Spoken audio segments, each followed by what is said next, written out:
係啦，YouTube 嘅朋友，你睇好我係現人。依家美金對日元，因為特朗普總統日日都有新嘅發言，搞到個圖表亂晒龍。對於我哋做交易嘅人嚟講，依家個市真係好難搞。咁佢哋嘅情況之下，技術上嚟講，下個星期下邊會有一個好大嘅空間。如果到時有啲消息出嚟，美金對日元有機會一下子跌落去。所以今日咧，我都會一邊確認大市背景，一邊同大家分享下個禮拜美金對日元嘅走勢預測。麻煩大家多多支持。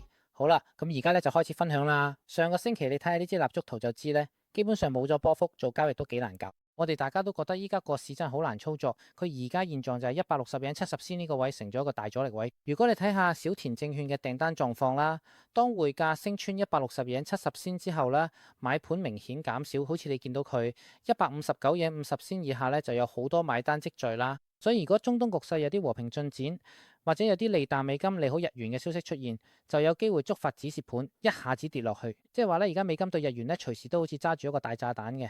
大家要記住一點。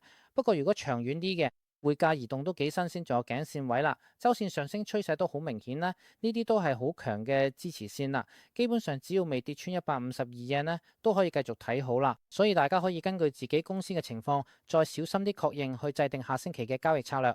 好，跟住就睇下日線圖。喺上個星期四，因為特朗普總統講嘅嘢有關和平進展嘅說話，所以一度令到美金被拋售。不過而家消息都仲好混亂，唔知最終會點走。呢個就係而家美金對日元嘅走勢圖。睇翻日線嘅波動呢，最近一段時間個走勢都有嘅，暫時都未有明顯修正，所以要揾一個適合嘅低位買入點其實好難。而且就算你用宏觀角度去睇，個圖形都已經幾亂噶啦。技術分析上嚟講，可能要集中喺移動平均線或者支持線嘅判斷。現時嚟講，日線同埋周線嘅移動平均線之間有幾大距離，所以下個禮拜如果日線收市價能夠突破日線移動平均線，喺呢段空間有機會好快就會補翻埋。正如頭先講過呢，個位附近呢其實有唔少買盤嚟累積緊。如果有啲咩重大利淡消息出現呢，佢就有機會一下子跌落去啦。所以預計住呢情況，佢咁高位開始做淡倉呢，其實我覺得都係一個幾有趣嘅交易策略㗎。咁再加埋，如果細級別嘅波動形態都開始被打亂呢，佢就更加有機會大幅下跌嘅，所以我都會留意下呢啲細微波動，睇下有啲咩變化。好啦，跟住就睇下4小時圖。正如頭先講，上個禮拜四曾經有一個大幅下插，但始終都未能夠突破日線移動平均線。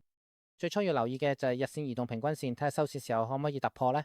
呢個都係一個重點。咁另外呢，4小時圖都見到有一個好靚嘅上升趨勢，所以都要留意下呢個上升趨勢會唔會完結。只要形成一個大跌浪呢，其實1小時圖都可以觀察到。最緊要就係見到有幾支大陰燭逐步出現，呢個係好重要嘅信號。透過呢啲走勢就可以判斷到市場開始有明顯下跌意識。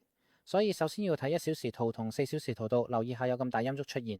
咁實際會唔會出現呢？就要大家自己確認一下。至於下個星期如果想積極做淡 short，就要先清除呢啲位積聚佢嘅長倉 long order，咁樣先可以安全啲做淡。如果想穩陣嘅，就要等1小時圖出現大陰燭先至入市。基本上最好都係等日線出現異常大陰燭，並且收市價跌穿咗先至入場，呢個係最基本嘅做法。如果唔等呢啲信號就入市，有機會中伏，所以一定要記住做好風險管理。無論如何，下個星期二都會有日本銀行政策決定。而家利率都預計會加到1個百分比，星期五又有 FOMC 嘅會議，應該都會有咁大動作。如果再加埋中東局勢有啲和平進展嘅消息，佢個市好大機會會突然向下走，呢個都好容易想象到。所以大家記住要平衡好技術分析同判斷，喺下個星期面對美元日元喺立啲時咧就會比較穩陣。咁如果有咩大動作呢，我會再喺 YouTube 上載新片，大家記得訂閱我個頻道啦。